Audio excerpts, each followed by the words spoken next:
Middle east की जंग अब एक ऐसे मोड़ पर पहुंच गई है जहां ईरान इजराइल टकराव अब सिर्फ मिसाइलों तक सीमित नहीं रहा।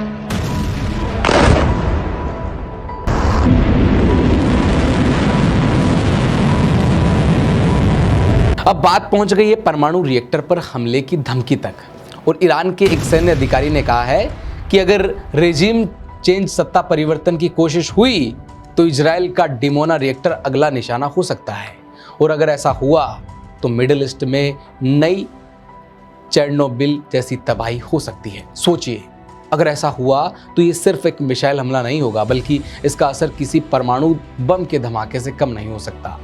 तो सवाल है, डिमोना रिएक्टर आखिर इतना खतरनाक क्यों है, और अगर इस पर हमला हुआ तो क्या पूरा middle east radio active zone बन सकता है? इजराइल का परमाणु कार्यक्रम हमेशा से दुनिया के लिए एक रहस्य रहा है, क्योंकि नेगेव रेगिस्तान में मौजूद Shimon Peres Negev nuclear research centre, जिसे आमतौर पर डिमोना रिएक्टर कहा जाता है, इजराइल का सबसे गुप्त और संवेदनशील परमाणु ठिकाना माना जाता है। इस रिएक्टर का निर्माण 1958 में शुरू हुआ था, और इसमें जो फ्रांस ने गुप्त रूप से इजराइल की मदद भी की थी।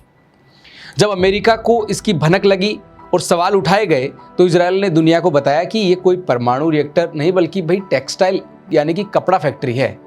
लेकिन कुछ साल बाद में और इसी साइट में काम करने वाले जो लोग हैं, एक टेक्नीशियन ने दुनिया के सामने बड़ा खुलासा कर दिया और साफ कर दिया कि यह परमाणु हथियारों के लिए सामग्री तैयार की जाती है।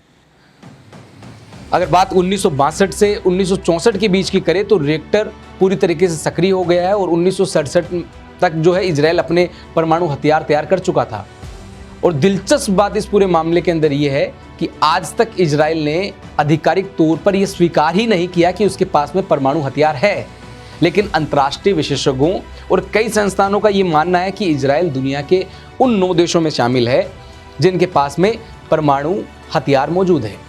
2025 में Stockholm International Peace Research Institute की एक रिपोर्ट के मुताबिक इजराइल के पास में 80 से ज़्यादा परमाणु वारहेड हो सकते हैं। इसमें से करीब 30 है वो ग्रेविटी बम, और लगभग 50 लंबी दूरी की जेरिको 2 बैलिस्टिक मिसाइलें शामिल मानी जा रही है। और इतना ही नहीं, विशेषज्ञों का अनुमान यह भी है कि इजराइल के पास में इतना परमाणु मटेरियल मौजूद है कि अगर भविष्य में वह करीब 200 तक परमाणु वारहेड तैयार कर सकता है। एक रिपोर्ट के मुताबिक डिमोना रिएक्टर से अब तक जो है करीब 800 किलोग्राम हथियार ग्रेड जो प्लूटोनियम तैयार किया जा चुका है, और इसके अलावा ये 6 दशकों से जमा परमाणु कचरा और रेडियो एक्टिव मटेरियल भी मौजूद है। ये वही वजह है कि अगर इस रिएक्टर पर हमला हुआ तो इसका असर सिर्फ इजराइल तक सीमित नहीं रहेगा। डिमोना की लोकेशन देखें तो ये जॉर्डन से लगभग 25 किलोमीटर, मिस्र से 75 किलोमीटर और यरूशलेम से करीब 85 किलोमीटर दूर है।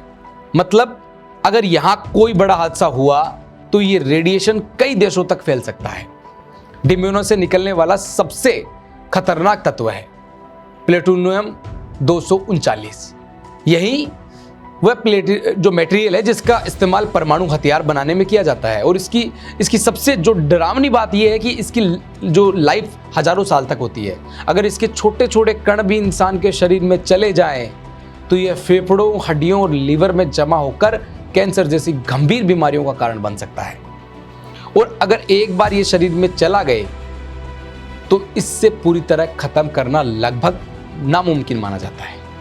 ईरान पिछले कुछ वर्षों से अपनी मिसाइल रणनीति को तेजी से मजबूत कर चुका है, और इसकी जो रणनीति का सबसे खतरनाक हिस्सा है सैचुरेशन अटैक। इसका मतलब है कि दुश्मन के एयर डिफेंस सिस्टम को तोड़ने के लिए एक साथ बड़ी संख्या में ड्रोन और मिसाइलें दागना। पहले ड्रोन भेजे जाते हैं ताकि दुश्मन के जो इंटरसेप्टर मिसाइल है उसको खत्म किया जा सके, फिर क्रूज मिसाइलें, और आखिर में बैलिस्टिक मिसाइलें टारगेट पर दागी जाती है। अगर बात करें मिसाइल के आंकड़ों की तो 2024 में ईरान ने इजराइल पर 120 बैलिस्टिक मिसाइलें दागी, और उसी साल अक्टूबर में यह संख्या 200 तक पहुंच गई। और जब जून 2025 में 550 मिसाइलें वो दागे जाने की रिपोर्ट सामने आई है, और इन हमलों में इजराइल का एयर डिफेंस काफ़ी मजबूत साबित हुआ है। लेकिन फिर भी कुछ मिसाइलें उसे भेदने में कामयाब रही। रिपोर्ट्स के मुताबिक जो सामने आया उसमें यह कहा कि 2024 के एक हमले में लगभग 25% मिसाइलें इजराइल की सुरक्षा व्यवस्था को पार कर गई थी। यही वजह है कि अगर कभी डिमोना न्यूक्लियर रिएक्टर पर हमला हुआ तो ये सिर्फ एक सैन्य टारगेट पर हमला नहीं होगा, ये ऐसा जख्म बन सकता है जिसका असर सिर्फ इजराइल नहीं बल्कि पूरे मिडिल ईस्ट में सैकड़ों साल तक महसूस किया जा सकता है। और यही वजह है कि डिमोना आज सिर्फ एक रिएक्टर नहीं बल्कि पूरी दुनिया के लिए एक संभावित परमाणु खतरे का प्रतीक बन चुका है। इतनी बड़ी ताकत इतना आसान नहीं होगा जितना आपको सुनने में लग रहा है और मुझे बताने में लग रहा है, बल्कि इसका असर मिडिल ईस्ट को एक तरीके से पूरी खत्म करने के बराबर है।